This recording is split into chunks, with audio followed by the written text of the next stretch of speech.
Have you ever pondered the profound mystery of our existence, the genesis of the world, the birth of light, and the creation of life as we know it?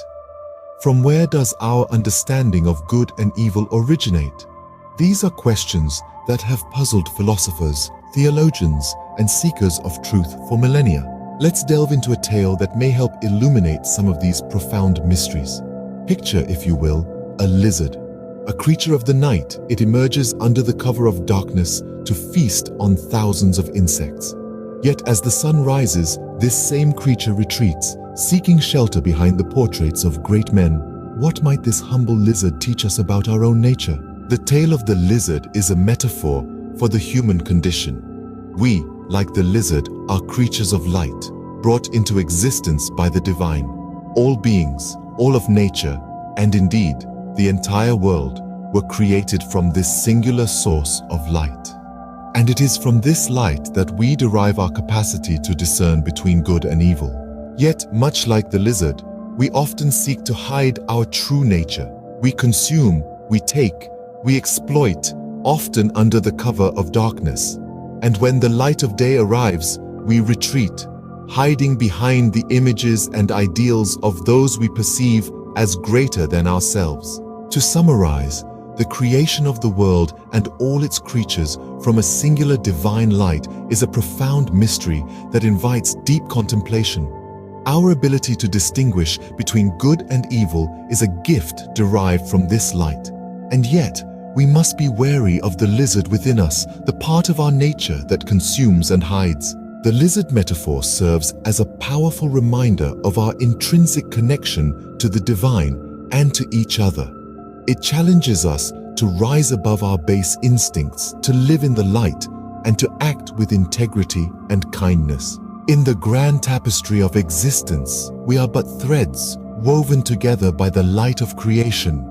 May we strive to shine brightly, illuminating the world with our actions and reflecting the divine light from which we were born.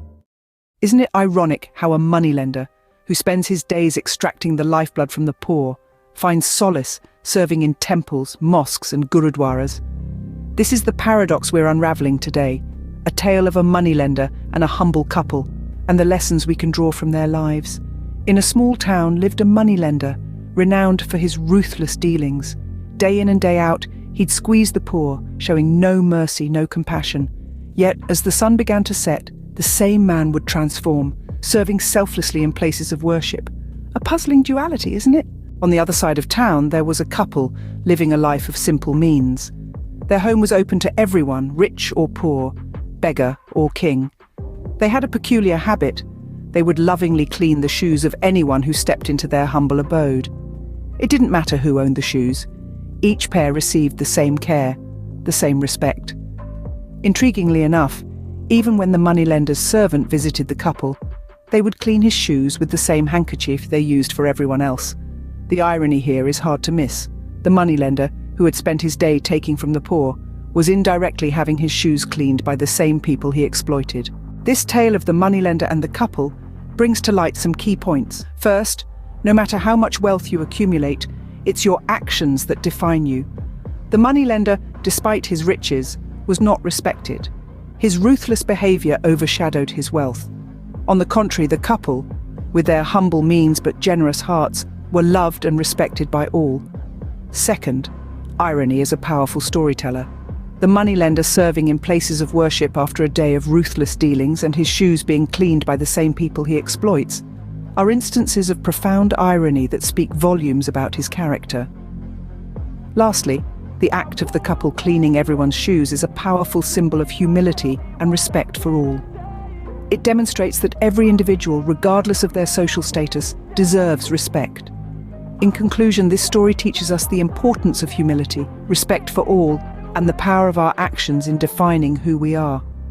It shows us that wealth alone cannot earn respect, and that irony can often reveal the true nature of our character. So, as we go about our lives, let us remember the lessons from the story of the moneylender and the couple. Be kind, be respectful, and let your actions speak louder than your wealth. Do you ever ponder the thin line that separates respect from oppression? Today we journey through a tale that explores this very concept. Let's delve into the story of the moneylender. Once upon a time, in the heart of a bustling city, lived a moneylender. He was a man of wealth and influence, respected by all and sundry. He was a regular at the local Gurudwara temple and mosque, always at the forefront of every service and prayer meeting. His devotion to his spiritual leaders was unquestionable, his offerings generous. He basked in the adulation that came his way, relishing the respect he received. However, behind the closed doors of his opulent mansion and his thriving factory, a different story unfolded. Here, the moneylender was not a benevolent benefactor, but an oppressive tyrant. His servants, both at home and the factory, bore the brunt of his cruelty. He exploited them, paying them meager wages while expecting them to toil day and night. His actions were a stark contrast to the respect he showed his spiritual leaders. Imagine if the empathy and reverence he exhibited at the Gurudwara, temple and mosque extended to his servants. If he treated them with the same dignity and respect he showed his guru, how different would his world be? The moneylender's life could have been successful in the true sense of the word, if only he had chosen to respect every human being as he respected his guru. His oppressive ways could have been replaced with benevolence, transforming not only his life but also the lives of those who worked for him. He could have escaped the cycle of 84 births, a significant concept in many spiritual beliefs. It's a story that prompts us to reflect on our actions. Are we too, like the moneylender, guilty of respecting some while oppressing others? In summary, the tale of the moneylender serves as a potent reminder of the importance of universal respect. It highlights the irony of a man who, despite his professed spiritual devotion, fails to extend the same respect to his fellow beings. It prompts us to question our actions and attitudes, encouraging us to treat all with dignity and respect, irrespective of their social standing. The narrative urges us not only to respect our spiritual leaders, but also to extend the same courtesy to those who serve us. It is a call to action to replace oppression with respect, to usher in a world where Satyug replaces Kalyug, a world where truth, righteousness and harmony reign supreme. So, as we go about our lives, let us remember the story of the moneylender. Let us strive to respect all, oppress none, and in doing so, truly enrich our lives. Ever pondered upon the intriguing question, what separates the wise from the foolish? It might be easier than you think. The answer lies in the understanding of two simple yet profound concepts: wisdom and knowledge. Picture wisdom and knowledge as two sides of the same coin. On one side you have knowledge. It's the raw information, the facts, the data you accumulate over time. It's knowing that the earth revolves around the sun, or that water boils at 100 degrees Celsius. Knowledge is essential, but it's just the beginning. Flip the coin and you'll find wisdom. It's not just about having information, it's about understanding how to use that information effectively. Wisdom is the ability to apply knowledge in a meaningful way. It's knowing when to speak and when to listen. It's understanding that just because you can do something doesn't mean you should.